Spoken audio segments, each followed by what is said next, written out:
Selamat datang di Rehat Rumpi Sehat Tarakan bersama saya Dr. Panji Andika. Selama 1 jam ke depan akan menemani sahabat Tarakan di sini untuk membicarakan masalah seputar kesehatan.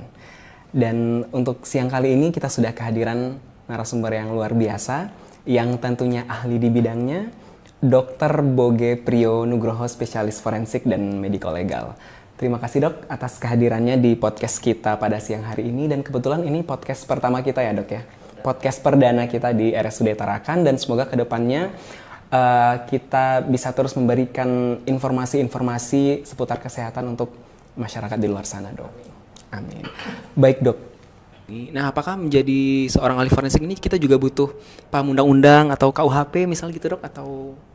Ya, paham tentang undang-undang, menjalani dalam arti kata pihak dari penegak hukum, terutama kepolisian biasanya memintakan kita benarkah sudah terjadi suatu tindak pidana sesuai dengan undang-undang yang dipersangkakan terhadap pelaku daripada korbannya ini, sehingga korbannya diminta ke kita untuk diperiksakan sesuai tidak dengan dugaan yang didugakan ke pelakunya yang di pasal tertentu di dalam undang-undang tersebut, sehingga kita memeriksa, menyelaraskan apakah benar temuan ini ada atau tidak. Itu yang kita berikan kepada penegak hukum, terutama kepolisian, sehingga nanti untuk sebagai salah satu alat bukti dengan sesuai dengan pasal 184 KUHP, di mana ada 5 alat bukti, salah satunya itu berupa surat ya, itu anti visum yang dipakai dia untuk penegak hukum untuk menindaklanjuti kasusnya. Gitu. Baik. Wow, luar biasa juga ya Dok ya, ternyata kerjaan seorang ahli forensik ini ya. Kemudian Dok, tadi saya cukup tertarik dengan yang forensik klinik ya Dok ya, forensik klinis, hidup, ya untuk korban hidup. Betul. Itu ngebahas tentang kekerasan Dok. Jadi saya pernah ngebaca data dari ILO, International Labour Organization Dok, organisasi buruh dunia, itu dikatakan bahwa lebih dari 70% pekerja di Indonesia ini pernah mengalami kekerasan di tempat kerja Dok. Ya. Gitu. Nah, dan mungkin udah banyak juga kali ya Dok ya masyarakat umum di luar medis gitu yang mendengar berita tentang kekerasan yang terjadi gitu Dok. Nah, sebenarnya kekerasan di tempat kerja itu apa sih Dok? Ya, ada kekerasan di tempat kerja itu adalah tindakan atau sikap perilaku seseorang atau sekelompok terhadap seseorang atau kelompok yang lain yang memberikan dampak fisik atau psikis atau bahkan secara verbal juga bisa terhadap yang mengganggu kehormatannya yang diperlakukan kekerasan itu, sehingga mengganggu dalam pekerjaannya. Itu yang dijamakan dengan kekerasan dalam tempat kerja. Jadi aktivitas bekerjanya terganggu akibat orang yang melakukan kekerasan, ya, baik itu dalam bentuk fisik atau psikis ya, yang mengganggu kehormatan di pekerjaannya itu. Oke, berarti yang perlu kita garis bawahi di sini adalah tidak hanya secara fisik tapi juga secara psikis ya Dok ya. Betul. Oke. Kemudian ada nggak sih Dok perbedaan kekerasan dengan pelecehan, atau bisa kita samakan ini pelecehan ini adalah kekerasan juga sebenarnya gitu? Ya. Intinya kalau kekerasan fisik itu tindakan dilakukan secara fisik ya, yang berdampak terhadap fisik maupun psikis. Sedangkan pelecehan tuh biasanya semua perlakuan yang tidak diinginkan, baik fisik maupun non fisik ya, yang biasanya bersifat ke arah seksual kalau pelecehan biasanya. Okay. Dan memang membuat seseorang merasa terhina sehingga tertekan dan direndahkan martabatnya. Itu secara garis besarnya antara kekerasan dengan pelecehan. Oke. Berarti kalau yang pelecehan tadi ada berhubungan dengan seksualnya Dok ya. Tapi kalau bentuknya bisa fisik ataupun non fisik atau psikis ya, antara pelecehan dan kekerasan itu. Ya, sama-sama. Jadi memang rata-rata memang pelecehan itu ke arah lebih seksual. Nanti akan berbasis gender biasanya, dimana memang minta maaf kalau memang perempuan biasanya itu termarginalkan daripada laki-laki, dan itu memang biasanya korbannya perempuan, tapi tidak jarang sih korbannya laki-laki juga. Iya, iya. Itu biasa. Ada ya dok ya. Ada, Tapi itu mostly ada. kebanyakan perempuan ya. Kasus-kasus yang ya sekitar 20% dari yang kasus saya alami, yang saya periksa, 20% itu korbannya laki-laki. Oh, laki-laki dok. Ada juga laki-laki. ada. Dan pelakunya memang pasti laki-laki. Ya, di Oh, tempat kerja, berarti- di tempat kerja, hubungan kerja. Ini kan kita membicarakan di tempat kerja ya. Lain hal nanti kalau di keluarga atau di tempat umum, beda lagi. Baik. Oke dok. Nah, apa saja sih dok bentuk-bentuk kekerasan dan pelecehan di tempat kerja ini dok gitu? Apakah sama yang di luar tempat kerja atau Ya, berbeda gitu dok? mirip ya, Mirip hampir sama. Karena itu bentuknya tadi kalau kekerasan fisik ya bisa secara fisik menganiaya secara langsung, membuat orang itu cedera, misalkan antar rekan kerja berkelahi, ya akan terjadinya suatu cedera, trauma pada tubuh si pelaku dan pun korbannya sama. Sedangkan ada kekerasan psikis, mungkin hanya melihat ya dengan pandangan tidak suka atau bahkan sampai berkata-kata yang kurang nyaman bagi orang yang mendengarnya. Kemudian yang ada juga perundungan ya istilahnya kayak pembulian, ya sekelompok orang mensiniskan satu orang misalkan gitu kan. Itu paling banyak juga ya di tempat kita kerja itu pasti ada. Kemudian nah ini juga paling sering karena dengan adanya perbedaan gender ini di tempat kerja tuh ya memungkinkan adanya kekerasan seksual ini. Ada lagi ya diskriminasi dan intoleransi ya antara pimpinan sama bawahan gitu ya. Itu udah banyak juga yang kasusnya sampai ke saya, dan bahkan ada juga di satu tempat ya itu suatu kebijakan regulasi dari tempat perusahaan itu yang tidak mendukung untuk kenyamanan dari si pekerjaannya ini untuk melakukan pekerjaannya, sehingga bisa dikategorikan sebagai kekerasan. Gitu. Terus kalau misalnya kebijakan yang dibikin oleh atasan di suatu tempat kerja misalnya dok yang tidak mendukung pekerjanya gitu misalnya dok, itu bisa ya dibilang itu kita lihat juga nggak, dok? ya itu termasuk kategori kekerasan, dan itu bisa kita lihat makna dari aturan-aturan yang dibuat gitu, regulasinya atau secara tertulis ataupun secara tidak tertulis bisa tampak ya di situ. Ya sebenarnya menurut saya ini memang materi yang sangat perlu dibahas banget ya dok ya, karena ini juga mempengaruhi kesehatan pekerja juga. Betul, ya dok ya. iya. Mempengaruhi produktivitas pekerja juga. Betul. Gitu. Di tempat kerja ya, sehingga betul apa yang output yang diinginkan oleh si perusahaan ini ya, baik itu perusahaannya bersifat publik ya maupun non publik, itu kurang maksimal dalam mendapatkan outputnya gitu. Ya betul. Nah, faktor apa saja sih dok yang mendorong seseorang ini untuk melakukan tindakan kekerasan atau pelecehan ini dok? Ya biasa lah ya, seseorang itu kita semua punya emosi ya, sama manusia tapi punya emosi yang bisa terkendali maupun tidak terkendali karena berbagai satu keadaan. Bisa karena fisik yang dialami, mungkin dia ada masalah di rumah, masalah di jalan, sehingga dia bisa meluapkan sama teman kerja, atau dia juga ada emosi-emosi yang tertahan sudah lama dengan tidak kesinkronan dengan teman sekerja, atau ketersinggungan ya, ketersinggungan itu biasa terjadi. Jadi dia melakukan suatu kekerasan, baik itu fisik maupun pelecehan. Mungkin kalau pelecehan seksual dia termotivasi sama adanya sekarang kan sistem digitalisasi banyak ya, sistem media sosial ya.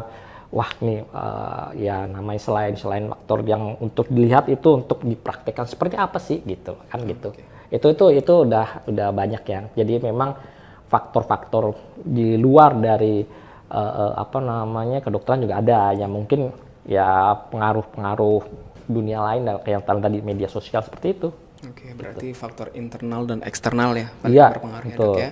Internal dari dirinya sendiri, dari emosi dia, atau Betul. mungkin dari kepribadiannya juga bisa nggak sih, Dok? Orang yang punya misalnya kepribadian misalnya seperti narsistik disorder misalnya gitu, Dok. Bisa memang, tapi persentasenya sedikit ya. Sedikit ya? Nah, makanya pada saat oke. biasanya kalau di tempat kerja kan kita melakukan medical check up ya. Ya. Nah, itu akan tampak di situ biasanya, dan itu nanti ada yang sudah tersingkirkan dari situ, ada juga nanti dalam perjalanan waktu dia bekerja, medical check up tidak terlihat, itu akan muncul di situ, biasanya gitu. Nah, mungkin ya, Dok ya, kasus-kasus kekerasan yang terjadi di tempat kerja ini udah banyak terjadi mungkin, Dok ya. Nah, tapi karena tidak ada pelaporan nih, Dok, jadinya kasusnya tidak terungkap gitu. Nah, kira-kira faktor apa saja sih, Dok, yang membuat seseorang itu jadi takut untuk ngelapor gitu jika terjadi kekerasan di tempat kerja? Banyak faktor ya. Kalau sistem hierarki, misalkan pimpinan melakukan kekerasan terhadap bawahan, sehingga si bawahan ini tidak berani untuk melaporkan, mungkin nanti terancam pekerjaannya, bahkan sampai dipecat. Kalau dia sama rekan kerja, mungkin rekan kerjanya lebih besar, gede tinggi, takut, ya kan, diancam seperti itu. Atau kalau dia di bawah, mungkin nanti kalau misalkan si korbannya ini mengalami kekerasan dari yang lebih bawah, lebih rendah jabatannya, mungkin yang lebih rendah itu juga mengancam. Jadi dia takut melaporkan. Dan bahkan kadang-kadang kalau dia berani pun dia suka bingung. Saya kerja di sini, tapi saya mau melaporkan teman saya. Nanti bagaimana ya gitu. Nanti dia akan dikucilkan itu. Jadi banyak faktor seperti itu. Jadi kita perlu adanya dukungan baik secara moral dari pimpinan perusahaan maupun dari teman sekerja perusahaan maupun regulasi, sehingga siapa korban ini berani speak up, berani bicara kepada pimpinan atau kepada yang perlu diberitahu bahwa dia telah mengalami kekerasan di situ. Atau mungkin salah satu juga kalau si atasannya ini punya relasi misalnya gitu ya, Dok ya. Terus kalau dia dipecat dan pengen apply untuk pekerjaan lagi, nah takutnya dia semacam diintimidasi ya. Jadi banyak faktor ya. Banyak faktor ya. Memang harus perlu kebijaksanaan dari si korban sendiri, memperkuat memperkuat percaya dirinya untuk melapor seperti itu. Baik. Nah, ini yang nggak kalah pentingnya sih, Dok. Gimana sih cara mencegah, Dok, biar nggak terjadi kekerasan di tempat kerja ini, Dok? Ya, yang pertama pastinya dari perusahaan itu, tempat kerjanya itu memberi jaminan kenyamanan, aman serta keselamatan bagi pekerjanya. Misalkan memberikan regulasi yang membuat nyaman, dalam arti kata, atau memasang poster, pamflet ya, flyer yang anti kekerasan segala macam gitu, dan bisa melaporkan kemana gitu, ada gitu.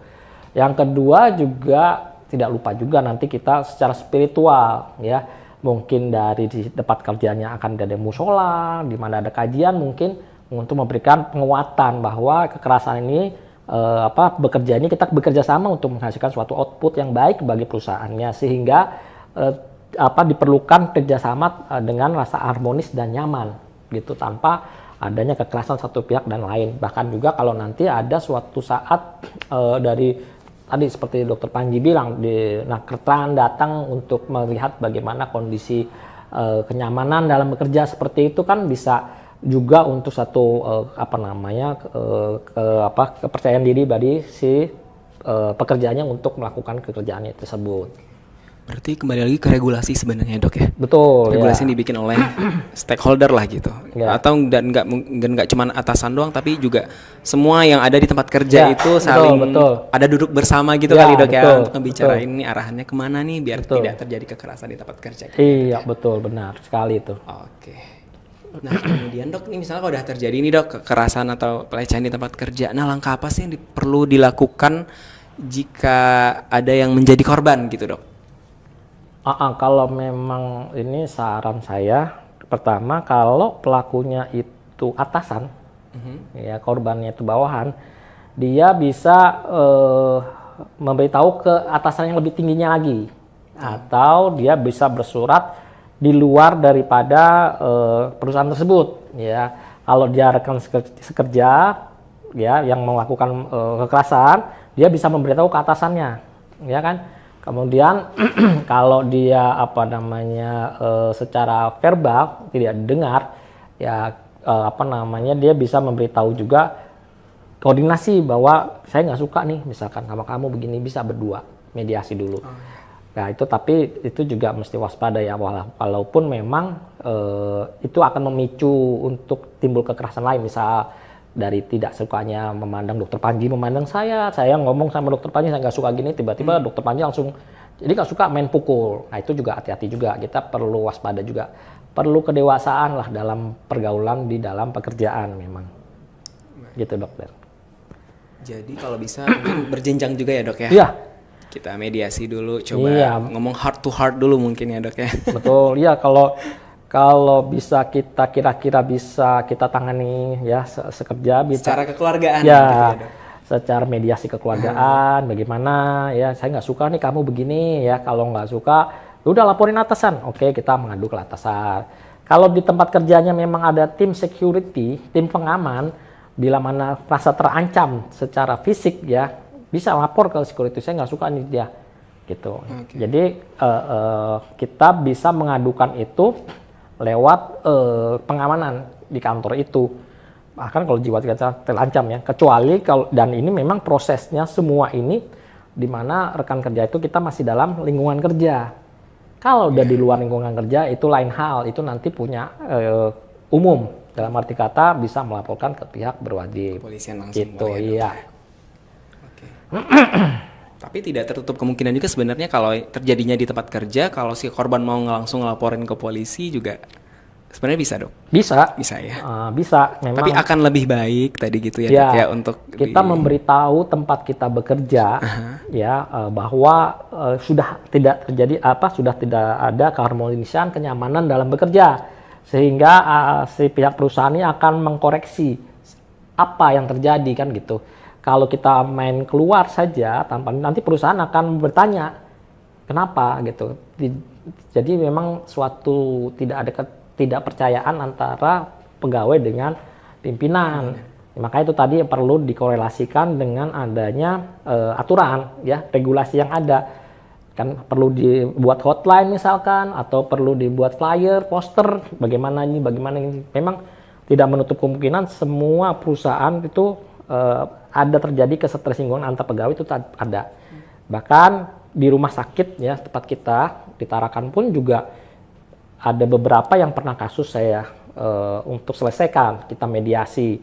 Biasanya kalau di rumah sakit kita mempunyai sistem pengamanan ya, security, teman-teman security, atau kita bisa, misalkan kita nih berantem terutama sama saya ya, kita bisa mengadukan ke bidang pelayanan misalkan, atau nanti bisa di mediasi dengan bidang SDM ya. Jadi bisa diselesaikan secara kekeluargaan itu tadi. Kalau memang sudah istilahnya tidak bisa diatasi, nanti mungkin dari pihak rumah sakit akan koordinasi dengan pihak berwajib. Memang ya alhamdulillah di rumah sakit Tarakan ini ada satu layanan khusus ya namanya Bunga Tanjung, itu untuk melayani kekerasan terhadap perempuan anak yang terindikasi adanya pelanggaran tindak pidana bagi pelakunya.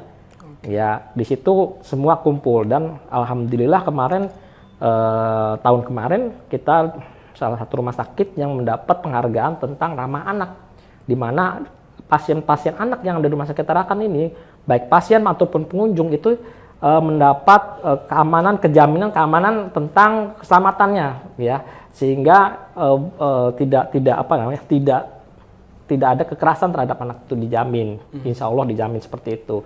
Dan bila memang kita mendengar adanya anak yang terintimidasi atau mengalami kekerasan, bisa melapor ke security atau ke perawat jaga yang akan dilanjutkan ke tim PPT Bunga Tanjung di sini. Ya alhamdulillah memang sejak berdirinya Bunga Tanjung ini tahun 2019, maaf ya agak muntah ya, perlu dijelaskan bahwa memang itu kasusnya makin lama makin meningkat. Bukan berarti mencerminkan keadaan di Jakarta, tapi mencerminkan adanya tingkat kepercayaan baik dari pasien yang menjadi korban kekerasan perempuan dan anak ya, khususnya pasien perempuan dan anak, maupun pihak-pihak penegak hukum seperti kepolisian dan teman-teman di luar dari medis seperti Dinas Pemberdayaan Perempuan dan Anak yang mendampingi si korban ini, sehingga untuk pemeriksaan, untuk mencari bukti-bukti bagi penegak hukumnya, untuk pendampingan secara sosial bisa terlaksana bagi korban ini, sehingga layanan itu kalau di sini di kita Bunga Tanjung itu di Rumah Sakit Tarakan itu melakukan layanan one stop service. Dan jadi pasien memberikan rasa aman dan nyaman untuk kasus yang dialaminya, sehingga dia tidak bingung harus kemana. Kita memberikan solusi.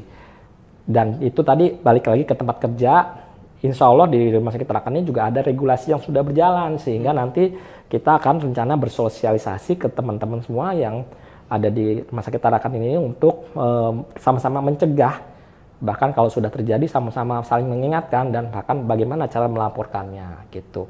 Dan kita memang di sini harus, bahasa Jawanya apa? Tepas seliro ya. Jadi kita harus saling berkaitan antara gitu. Baik. Nah, tadi saya tertarik tuh Dok dengan Poli Bunga Tanjung itu. Nah, kalau untuk masyarakat di luar nih Dok yang ingin mendapatkan pelayanan ke Bunga Tanjung nih, prosedurnya gimana nih Dok?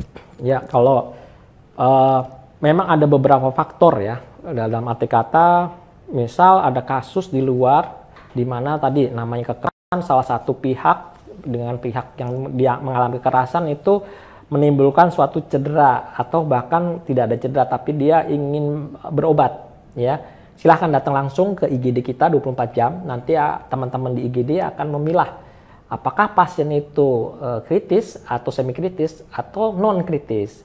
Kalau non kritis akan kita bawa ke PPT Bunga Tanjung untuk dilakukan pemeriksaan lebih lanjut. Kalau semi kritis atau kritis, misalkan dia ada luka-luka sampai luka-luka, dipukul pacar atau dipukul suami, sampai luka-luka, sampai penjahitan luka misal, itu akan kita tangani dulu secara medis di GD. Baru nanti kita tim Bunga Tanjung akan ke situ untuk menindaklanjuti kasusnya seperti itu. Atau memang banyak juga teman-teman dari luar sana sudah mengerti paham tentang apa itu visum ya. Visum itu adalah surat keterangan yang diberikan oleh dokter terhadap pemeriksaan terhadap tubuh pasien atau korban ya, yang jelas manusia kan pasti, dan itu atas permintaan dari pihak penyidik kepolisian. Jadi kita menjawab hasil visum itu sesuai dengan permintaan kepolisian. Ada juga yang mengarahkan ke sana langsung sehingga datang ke Rumah Sakit Tarakan itu bersama dengan surat permintaan visum dan kepolisian. Atau juga dibawa oleh guru misalkan ya mengalami seksual di pelecehan di sekolah atau di rumah Pak RT, Pak RW, atau juga dari rujukan puskesmas. Bahkan paling sering juga ada dari teman-teman Pusat Perlindungan Perempuan dan Anak ya, punya Pemda DKI itu mengantar ke sini untuk mendapatkan tindakan medis terutama lebih lanjut, dan bahkan kita berkoordinasi baik itu dari Polres yang ada di sekitar sini, Polsek, bahkan sampai ke tingkat Bareskrim. Kita seperti itu. Gitu dokter. Baik. Nah, bayar nggak Dok? Nah, kalau itu memang itu jadi sering dipertanyakan ya. Iya, alhamdulillah Pemda DKI melalui Dinas Kesehatan Provinsi DKI itu ada namanya Jaminan Kesehatan Jakarta. Ya, tentunya dengan syarat dan ketentuan berlaku. Bila mana dia orang Jakarta, TKP-nya bukan di Jakarta, TKP tempat kejadian perkara bukan di Jakarta atau di sekitar Jakarta, tapi dia punya KTP Jakarta, gratis. Atau sebaliknya, dia kejadiannya di Jakarta tapi dia punya KTP luar Jakarta, itu gratis juga. Ya. Dan yang kedua syaratnya harus ada surat permintaan visum kepolisian atau surat keterangan pendampingan dari Pusat Perlindungan Perempuan dan Anak.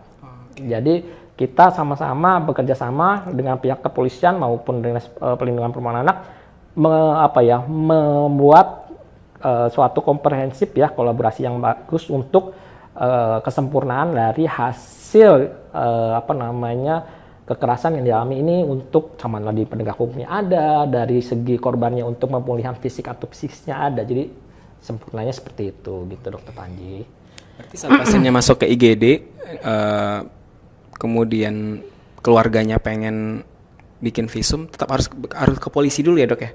Ya, nanti kalau sesuai dengan Permenkes nomor 68 tahun 2013 dari tenaga medis wajib memberitahu pihak kepolisian kalau ada kasus kekerasan terhadap anak yang kita terima sebelum dia lapor polisi ya. Dia langsung ke sini dulu, anak itu ya anak kondisinya kan usianya di bawah 18 tahun ya. Itu kita yang menangani dulu, baru kita yang memberitahu penegak hukum. Itu ada Permenkesnya. Jadi kita ada payung hukumnya. Nggak harus korban berarti yang langsung ke polisi? Nggak harus korban kalau yang anak ya. Kecuali kalau pasiennya dewasa. Dia delik aduan. Jadi dia sendiri yang melaporkan ke sana gitu. Berarti kalau cowok nggak bisa nih dok, Poli Bonga Tanjung dok? Cowok sih sayang memang ya. Sampai sekarang kita belum ada kementerian anak laki-laki kan. Kementerian perempuan dan anak. Iya, tapi sejauh itu kan. Jadi ya sampai sejauh ini memang Jamkesjak belum menjamin ya. Karena memang urutan dari kementeriannya sendiri belum ada itu tadi saya bilang oleh cowok belum ada. Jadi berarti yang 20% yang pasien cowok yang dokter tangani tadi berarti bukan di Poli Bonga Tanjung ya? Bukan Poli Bonga. Cuman meminjam sih boleh, tapi tidak di tempat situ gitu ya. Memang satu pernah saya fisik secara boleh ya kasus nih. Boleh. Jadi satu itu maaf sebutan profesi, cuman dia bekerja biasa di dalam institusi. Suatu saat dia mengalami pencabulan terhadap dari atasannya yang sama laki, sehingga dia melapor dan usianya udah dewasa, udah bekerja. Itu yang bisa dikatakan bahwa adanya pelecehan seksual di kerja yang juga berbasis gender, tapi ini bukan gender yang antar laki perempuan. Ini berbasis hierarki juga, atasan dan bawahan seperti itu. Iya, gitu dokter. Menarik sekali ya kalau kita bahas lebih dalam lagi nih dok. Nggak cukup nih waktu kita 1 jam kayaknya. Mungkin ada pertanyaan dari sahabat Tarakan? Ya memang kalau namanya pusat pelayanan terpadu juga selain dari dokter forensiknya ada teman-teman dari dokter psikiatri di mana nanti akan membuat visum psikiatrikum gitu untuk berdasarkan permintaan dari pihak kepolisian. Ya. Ada pertanyaannya dokter Panji? Saya cek dulu sebentar dok.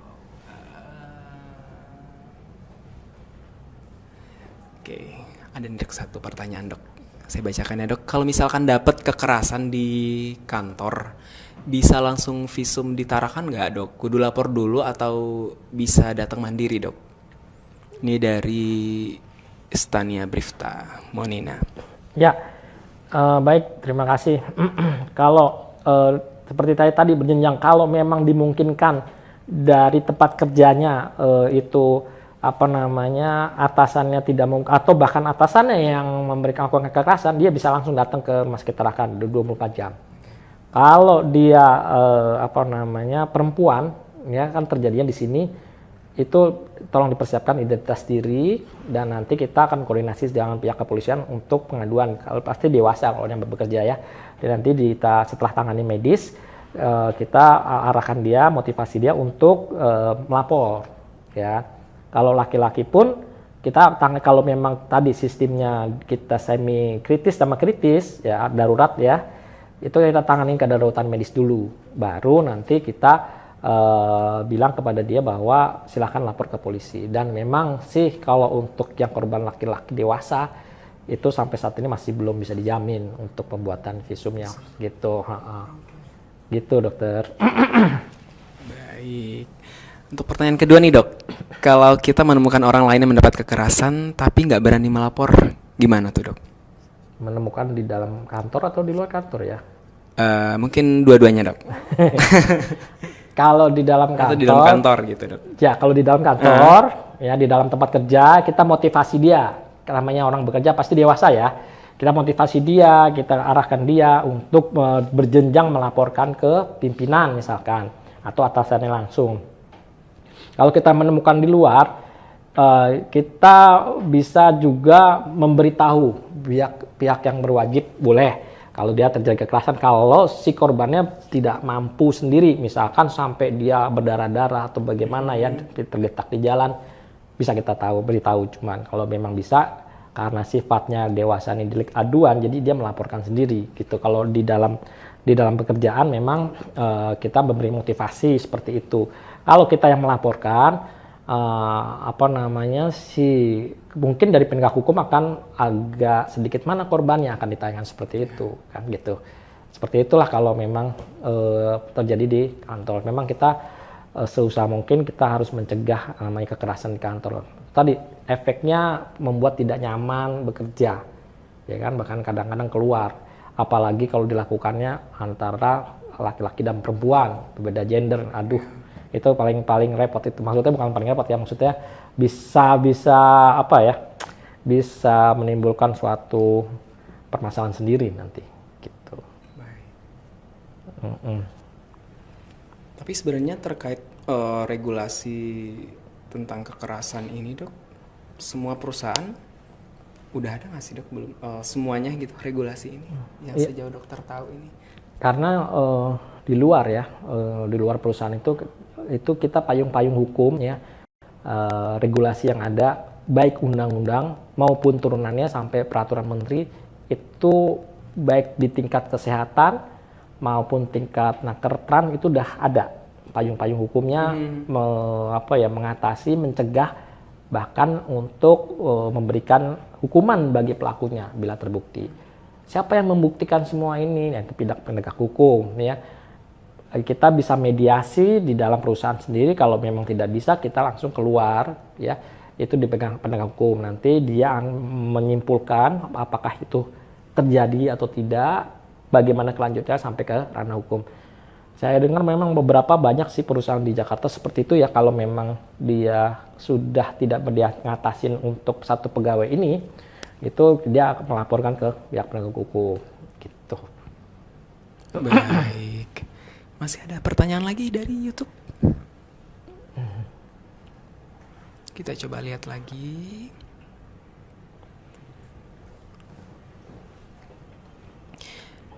Ada dari Astri Damawanti nih dok. Nah, kekerasan di tempat kerja itu bentuknya kayak apa? Setahu saya kebanyakan sih pelecehan.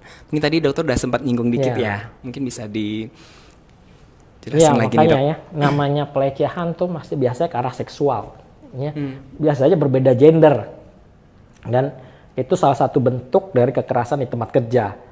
Walau cuma lirik-lirik ya, menjadi tidak nyaman, senyum-senyum ya, bahkan mungkin sampai ke fisik, megang-megang daerah erotis ya, atau megang tangan aja, megang mouse komputer terus dipegang, itu suatu pelecehan seksual, di mana nanti penyelesaian pun kalau bisa mediasi dulu ya. Memang untuk pembuktian secara forensik ya itu namanya megang kan nggak ada bekas. Nggak ada bekas. Iya. Makanya tapi sudah berbekas di sini. Kalau masih dewasa kadang-kadang orang masih bisa memaafkan mediasi. Tapi kalau sudah terlalu dalam itu traumatis ya sifatnya, psikis itu nanti perlu suatu tindakan visum psikiatrikum mungkin untuk pembuktian bahwa saya telah dilecehkan. Dia melapor ke atasan atau bukan sampai ke penegak hukum, sehingga penegak hukum memberikan surat permintaan visum psikiatrikum di mana kalau tidak ada kekerasan fisik. Kalau sampai ada kekerasan fisik, ya maaf. Kalau sampai terjadi hubungan intim misalkan, itu bisa kita dari forensik untuk mencari bukti ya atas permintaan visum dari kepolisian, sehingga kita jawab dengan hasil visum. Kalau sudah terbukti ya nanti penegak hukum yang akan menindaklanjuti ke ranah hukum, jenjang-jenjang berikutnya. Seperti itu dokter. Oke, baik. Ada lagi nih dok. Nah, bagaimana caranya supaya kita terhindar dari kekerasan di tempat kerja?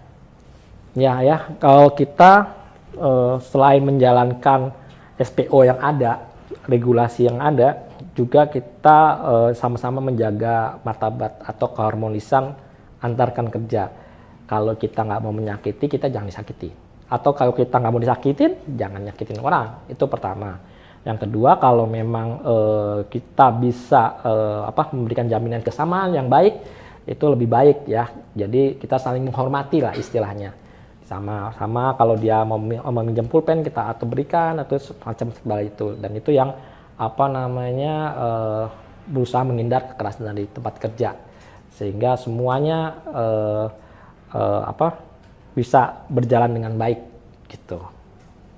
Iya. Berarti tadi refleksi diri dulu ya dok ya? Betul. Ya, perlakukanlah orang lain sebagaimana kamu ingin diperlakukan. Betul, ya. Mungkin memberikan pemahaman yang seperti itu tidak semua orang mungkin yang berprinsip seperti itu mungkin ya dok ya. Kembali lagi mungkin ya semacam apa ya, edukasi dari atasannya mungkin dok. Oh ya, satu lagi saya juga lupa. Ada namanya kekerasan berbasis gender online. Di mana mungkin saja ya itu perlu kita atasi bersama. Zaman sekarang setiap orang yang bekerja tidak mungkin nggak punya HP. Tidak mungkin HP-nya nggak Android. Tidak mungkin tidak bisa WiFi, ya tidak mungkin adanya aplikasi segala macam, sehingga di situ dia bisa melakukan pelecehan secara online, yang jelas berbasis gender biasanya, sehingga membuat tidak nyaman, menurunkan martabat bagi si korbannya, terutama perempuan, dan itu bisa kita sebagai bukti juga untuk dilaporkan. Nanti larinya bisa ke perbuatan tidak menyenangkan, 335 KUHP atau Undang-Undang ITE. Itu bisa kita laporkan. Bagaimana melaporkannya? Sama, berjenjang.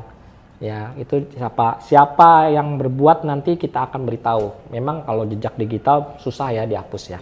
Jadi istilahnya bukti sudah ada di situ. Dan itu memang secara fisik tidak kontak. Sehingga kalau dokter forensiknya tidak bisa memberikan suatu hasil visum, cuman secara psikis mungkin psikiatri nanti bisa, atau dari bukti dari HP yang ada. Seperti itu dokter. Berarti itu yang dibilang forensik digital itu bukan sih dok? Bukan ya? Itu beda ya, lagi? Nanti itu akan ditelaah lebih lanjut oleh penegak hukum. Dia akan akan menelusur, ya namanya tim cyber dari kepolisian akan turun. Ya, untuk menindaklanjuti kasus seperti itu salah satu bukti untuk penuntutan selanjutnya terhadap pelakunya. Gitu.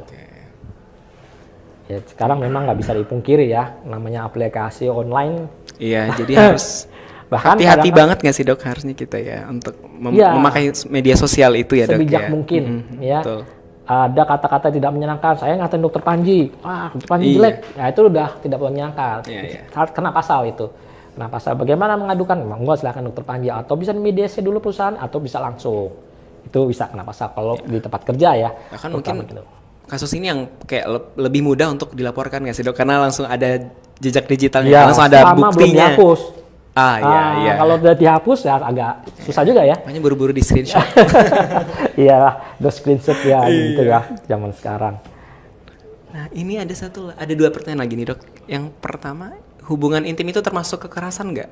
Ya, jelas. Kekerasan seksual. Kekerasan seksual. Yang fisik ya, yang fisik langsung. Itu ada yang nggak fisik kan tadi. Tapi ini hubungan intim yang kalau suka sama suka gimana dok? Berarti itu nggak dong ya? Bisa aja, karena begini, maaf ya, misalkan dokter Panji perempuan, saya laki, terus dirayu di tempat kerja, akhirnya dia melakukan di luar, misal ya melakukan di luar.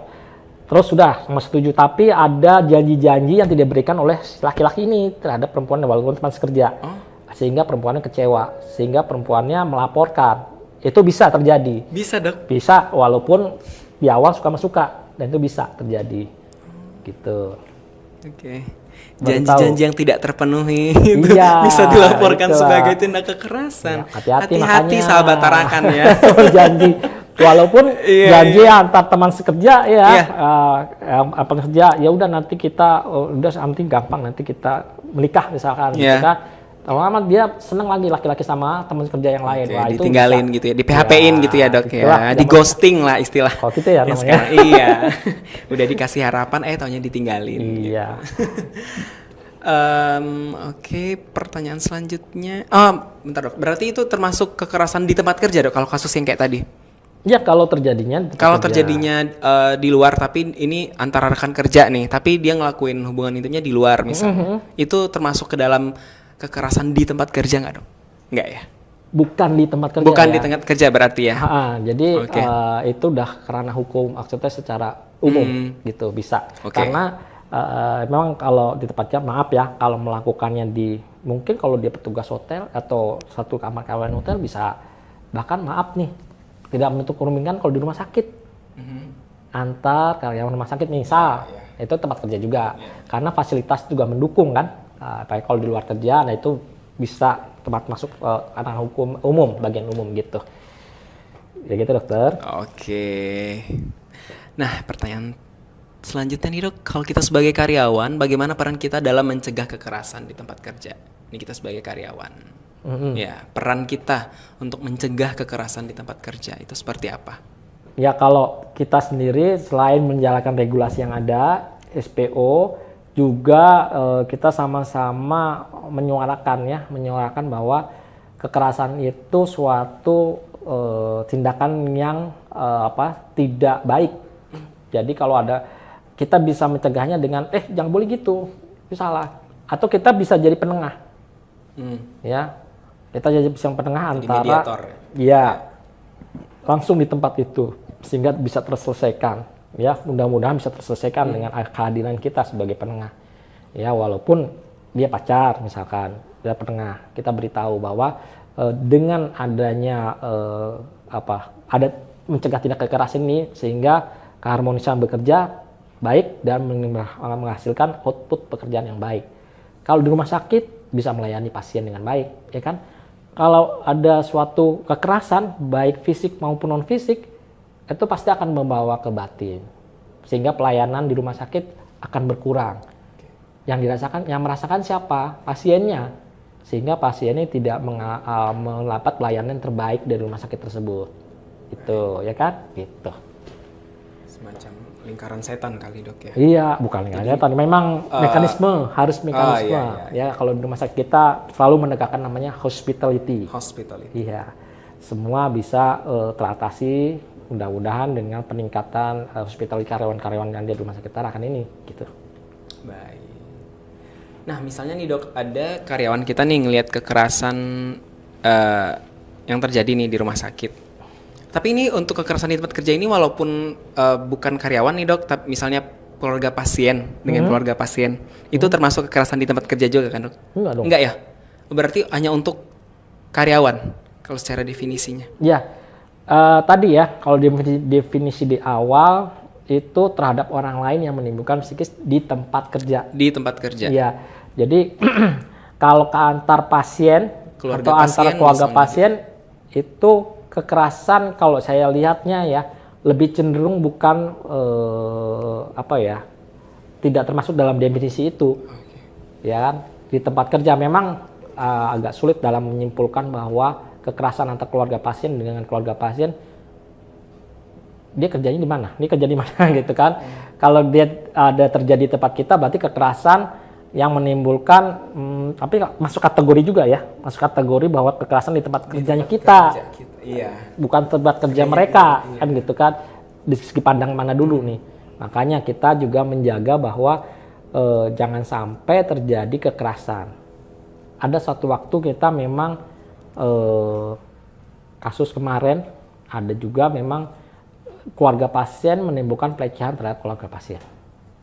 Kita sudah mediasi dengan adanya kebijakan semua, dengan tidak ada penuntutan, kita mediasi. Akhirnya memang alhamdulillah terselesaikan. Ya mudah-mudahan ke depan tidak akan terjadi lagi. Gitu yang kita jalankan dengan aturan yang ada. Gitu. Nah misalnya kita ngelihat nih dok, terjadi kekerasan, terus kita yang ngelaporin boleh nggak dok? Maksudnya? Kita saksi lah istilahnya gitu. Kita melihat terjadi kekerasan di tempat kerja kita gitu. Misalnya ada karyawan-karyawan adu jotos atau karena masalah apalah gitu. Kemana dulu nih? Ke ini berarti ke pihak yang berwajib gitu misalnya. Iya boleh ya. Boleh. Sih boleh aja gitu. Tapi nanti menjadikan saksi si polisi kalau keluar ya, ya. Saksi. Bahkan memang kalau namanya bekerja pasti kan dewasa. Tadi saya bilang dia delik aduan. Ya. Jadi si korban akan melapor.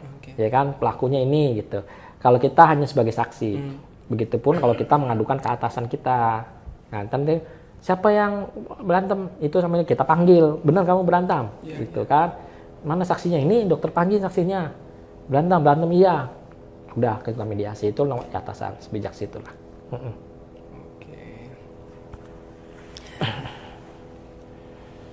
Pertanyaan lagi nih dok dari Eva Wahyuni, mungkin ini pertanyaan terakhir kali dok ya, karena waktu kita sebentar lagi. Udah lagi ya? Iya. Nggak terasa. Lagi. Walaupun cuma perdana.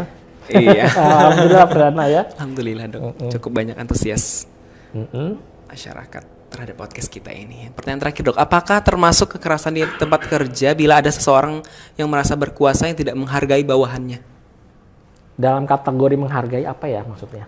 Maksudnya kalau ya itu tadi kalau nggak menghargai dia melecehkan kan? Iya. Atasan bawahan nih melecehkan. Atau si Mungkin bawahan punya tidak mengindahkan aspirasi bawahan misalnya gitu dok.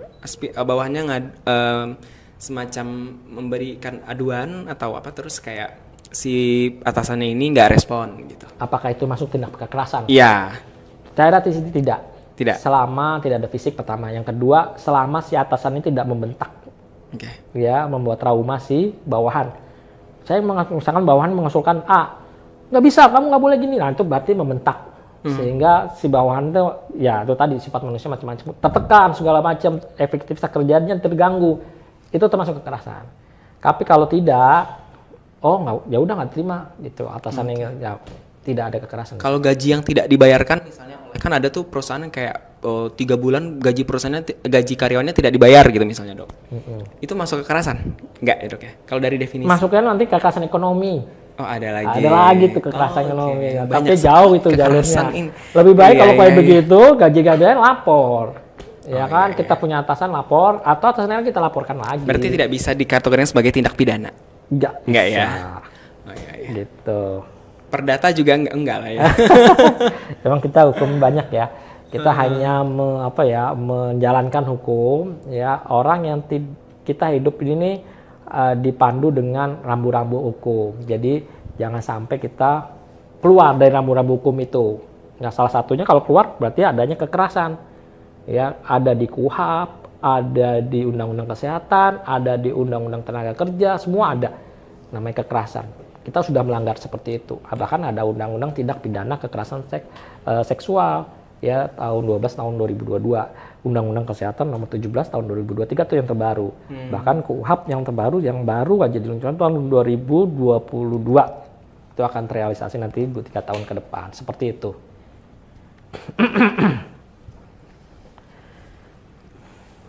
Nah satu lagi nih dok, boleh nggak dok?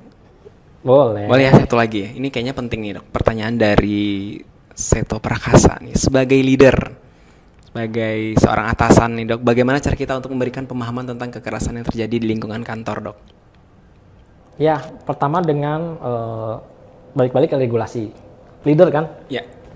Kamu menjalankan tupoksi yang ada. Kamu menjalankan regulasi yang ada. Kedua, sosialisasi.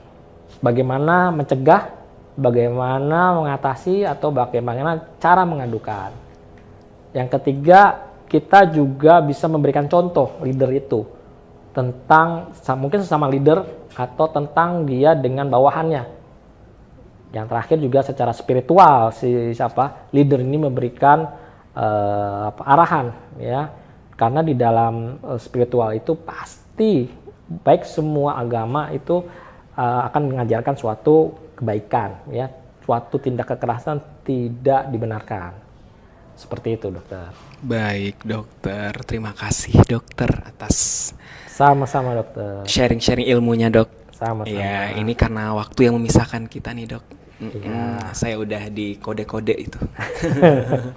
Closing katanya, dok. Baik.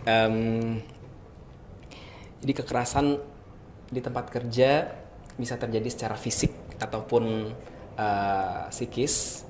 Jadi diperlukan kolaborasi antara karyawan, antara stakeholder dan semua yang berada di tempat kerja itu untuk bisa mencegah terjadinya kekerasan di tempat kerja itu sendiri.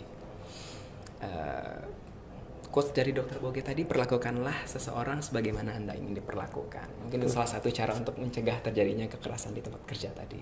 Baik, saya Dr. Panji mohon undur diri dari Rehat Rumpi Sehat Tarakan, dan terima kasih Dr. Boge Sama-sama, dokter. Priyonugroho, spesialis forensik dan medico legal atas kehadirannya di sini. Ada mau closing statement, Dok? Kira-kira mau disampaikan singkat saja? Intinya kita sama-sama cegah kekerasan itu. Kalaupun ada, kita berikan motivasi atau edukasi untuk penanganannya lebih lanjut. Baik, terima kasih sahabat Tarakan atas partisipasinya dalam podcast kita pada siang hari ini. Saya Dr. Panji mohon pamit undur diri. Terima kasih atas segala perhatiannya. Mohon maaf atas segala kekurangannya. Assalamualaikum warahmatullahi wabarakatuh. Sampai jumpa di podcast berikutnya. Salam sehat.